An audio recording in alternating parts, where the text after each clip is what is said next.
sheet.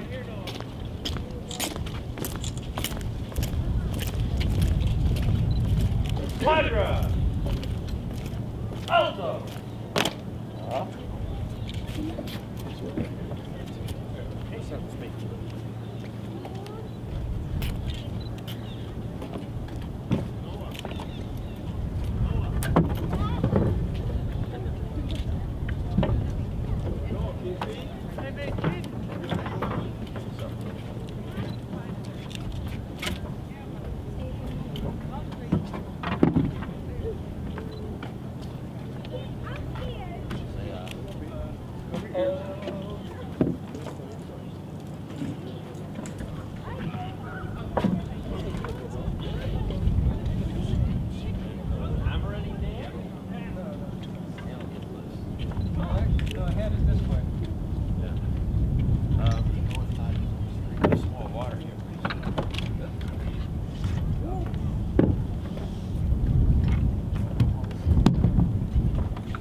What is this? You guys all have your own clothes? Yeah. Except for Chris. Except for me. Give him a sec. Is that a left and a right? Well, ladies and gentlemen, good morning and welcome to Castillo de San Marco's National Monument, part of your National Park Service. Can you all down at the far end understand what I'm saying? Excellent. Before we start with this program, I do need to go over a few of our safety guidelines, not only for your safety, but the preservation of our fortress as well. Last year, the National Park Service celebrated its 100th birthday. For 100 years, this organization has cared for a variety of historic sites as well as many natural wonders throughout our nation, and we ask each and every one of you, while you visit these places, to help us do that job. Here at the Castillo de San Marcos, we ask all of our visitors to please not climb, sit, or stand on any of the historic cannons, the cannon carriages, or the fragile historic shellstone walls of the fortress itself. So those of you that are still standing or sitting upon these walls, please do not do that for the remainder of your visit. If you folks would please not sit on the wall. No se siente a la pared. And for those of you here up front, during our cannon firing program, we ask you to stay behind these green cones until we say our cannon is safe at the end of the program. After we say it's safe, you're welcome to cross that line, ask questions with us, take pictures, but please wait till we say the weapons are safe at the end of the program. When this gun is fired, it will be very loud. If you have any small children with you, please make sure they cover their ears, or cover their ears for them when the time comes. For those of you that already have your ears covered, I can assure you the gun will not go off during my presentation. And ladies and gentlemen, the cannon we're about to fire for you today, historically this cannon was actually called a 6-pounder iron gun. Can anyone tell me what that might possibly mean? The ball was 6 pounds. The ball it shot weighed 6 pounds. It was as simple as that. This cannon was capable of throwing that ball about as far away as you see our lighthouse. That is 1.5 miles away downrange. As you explore the fortress today, though, you'll notice there's a lot more guns around here. Down by the flagpole, we have a collection of 16, 18, and 24 pounders. Right there at the seawall, there's a 32 pounder. The larger weapons of this Castillo are capable of throwing their shots anywhere from 2 to even 3 miles downrange. Can these weapons accurately hit a target at 3 miles away? Answer to that question is no, they cannot. But they are still capable of reaching those kind of distances. And the closer the enemy moves to the weapon, the closer they get to this fort, the more accurate and the more destructive these weapons become. So it was really a bad idea for enemy soldiers or enemy armies to send their soldiers too close to these walls. So if you can't get close to the building, how do you take it over? Well, 1, you try to disable the cannons from a safe distance. 2, you cut off supply lines from a safe distance. Disabling the guns means you have to bring your cannons within range of the fort's cannons. So in this fort's history, every attack that it experienced, the enemy kept their distance. And they resorted to setting up camp across the bay. They put ships in the harbor. They even occupied the town and had the city surrounded. Their goal was to make this building run out of food, water, and other supplies. So when you're surrounded for a long period of time, you have to find a way to make everything last. You might be able to send out for help, but will that help ever come back? You have no way of knowing, and you just sit around and hope. While that's happening, the enemy's out there. They're up to something. They are trying to find a way to get close enough to take over this fort. So for the soldiers here, yeah, they're pretty well trained on these guns. A well-trained cannon crew could simply just tell their crew to load, and a cannon crew could fire this weapon as quickly as 45 seconds between shots. In the 1740s, there were over 44 guns up here. So yeah, that would be an impressive show of firepower with all these weapons firing in 45-second intervals. But what are you going to do when you run out of gunpowder? For a fortress with thick, heavy walls, the firing rate was very slow. Some of you are going to watch this drill today and wonder, why does it take so long to get off one shot?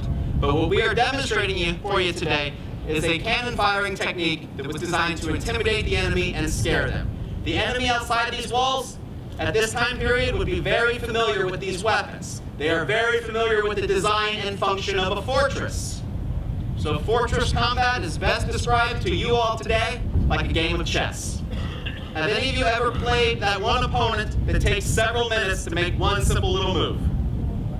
That is exactly what fortress combat was like. Both sides sit around to see what happens next. You could go through days or even weeks where neither side fires a single shot, because both sides are trying to conserve their resources and figure out the best thing to do next. The drill you're about to watch today trained these soldiers to maintain their discipline and help them conserve their powder to last for a good long period of time. And at the same time, if you see the enemy up to something downrange, you just fire a shot near them to remind them this building is watching and ready to open fire.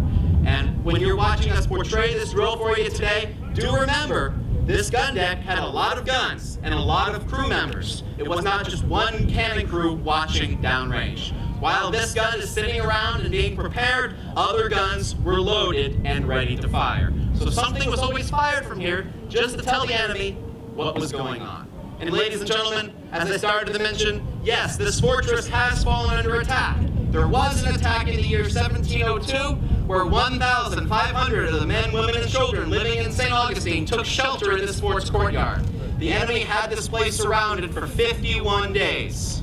In the end, Spanish reinforcements made their way up, and the English evacuated and returned back to Charleston, South Carolina. Every attack on this building has failed because supplies were able to last and reinforcements found a way through. In addition, these walls have never collapsed. The only times this place ever changed hands was due to a peaceful talk or treaty, nothing more. And ladies and gentlemen, other than myself, everyone else you see on the crew today, these are all volunteers. I would not be able to put on this program for you if it wasn't for their help and support, so please give them a hand for coming out here today.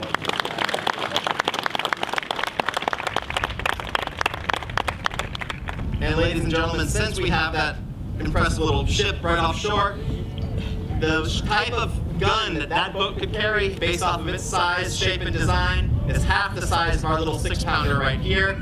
In other words, if a boat like that was floating around St. Augustine Harbor, this fort probably would not be shooting at it because that boat would not be able to cause damage to these fort's walls. They're much lower to the water than we are, and they would not be able to get their guns angled high enough to hit the soldiers up here on the gun deck.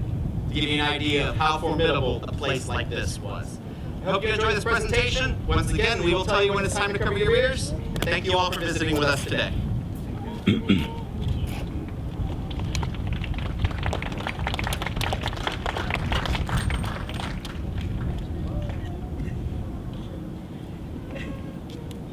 They're in the bottom.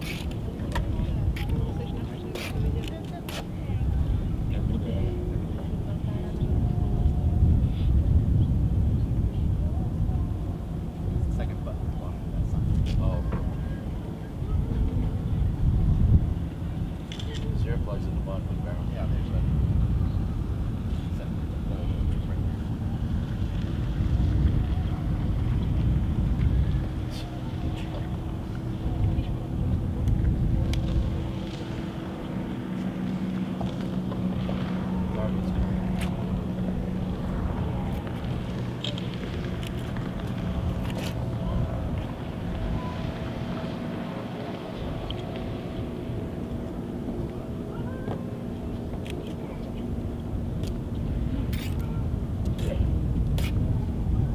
Ingenieros, forma una línea.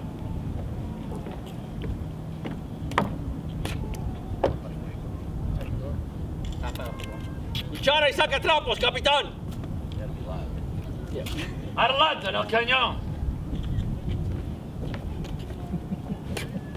Prepárense para el ejercicio. Bendíganos, Santa Barbara. Echa la cuchara en el cañón.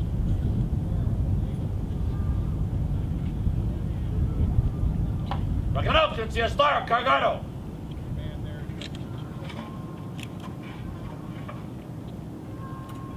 Retiren la cuchara.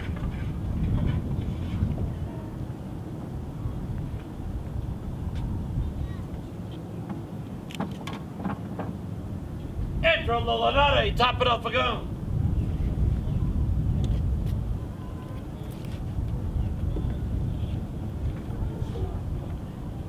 Pasen la lanada al cañón.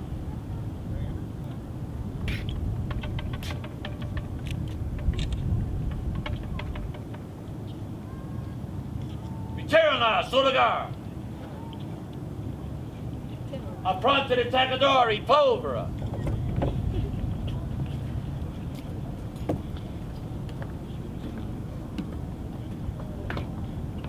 Entrala en el cañón. Ataquen.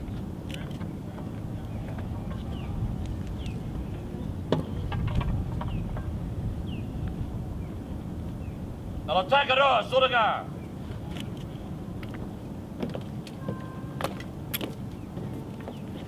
Tomen los despeques.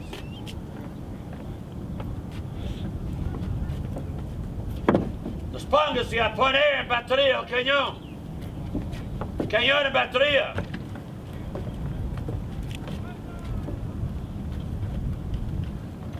Dispóngase para la puntería. Apunte.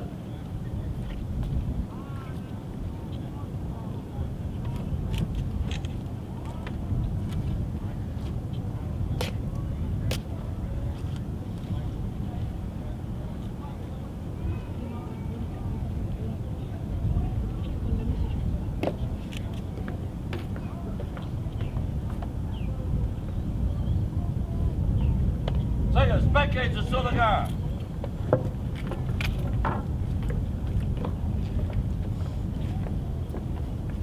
Saben, ocupen el fogón. Tomen el batafuego.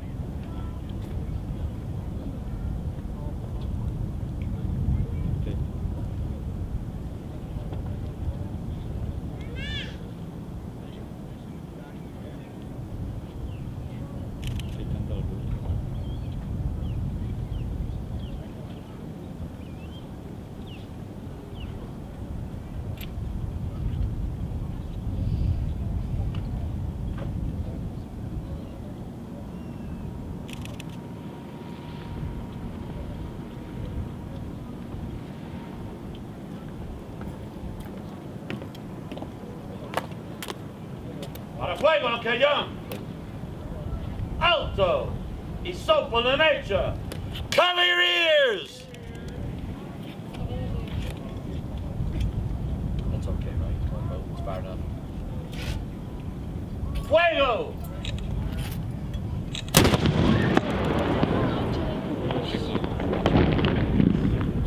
Para fuego, a su lugar.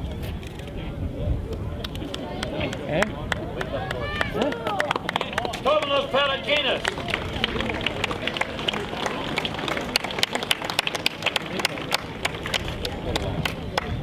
Dispóngase a sacar el cañón de la batería.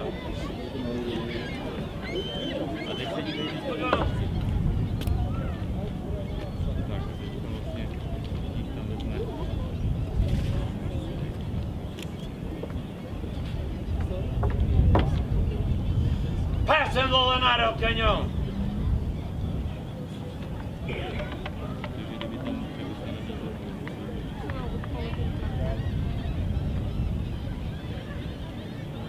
Retírenla a su lugar.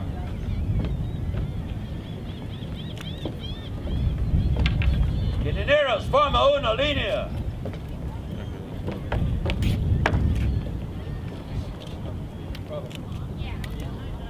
¡Victoria, capitán! Reháganse, muy bien. ¡Viva España!